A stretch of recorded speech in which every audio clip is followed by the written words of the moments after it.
8 ବର୍ଷ ପରେ ମୋହନାରେ ପୁଅକୁ ଖୋଜି ପାଇଲା ମା। ଏଭଳି ଅଭାବନୀୟ ଦୃଶ୍ୟ ଦେଖିବାକୁ ମିଳିଛି ଗଜପତି ଜିଲ୍ଲା ମୋହନାରେ।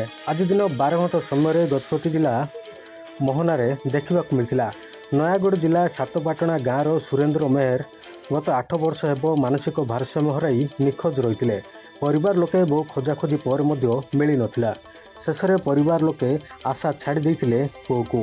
ବର୍ତ୍ତମାନ କିଛି ସମ୍ପର୍କୀୟ ମୋହନାରେ ଥିବା ନେଇ ଦେଖିବା ପରେ ପରିବାର ଲୋକଙ୍କୁ ଖବର ଦେଇଥିଲେ।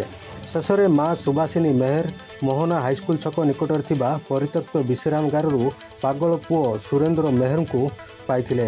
ଆଜି ସ୍ଥାନୀୟ ଲୋକେ ଜାଣିବା ପରେ କିଛି ସମାଜସେବୀ ଆଗକୁ ବାହାରି ସୁରେନ୍ଦ୍ରଙ୍କ ଚୁଟି କାଟିବା ସହ ଗାଧୋଇବା ଓ ଖାଇବା ଦେଇଥିଲେ।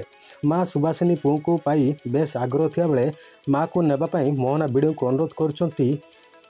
ମା ବିଡ଼ିଓ ମଧ୍ୟ କିଭଳି ନିଜ ଘରେ ପହଞ୍ଚିବେ ସୁରେନ୍ଦ୍ର ସମସ୍ତ ବ୍ୟବସ୍ଥା କରାଯିବା ନେଇ ପ୍ରତିଶ୍ରୁତି ଦେଇଛନ୍ତି।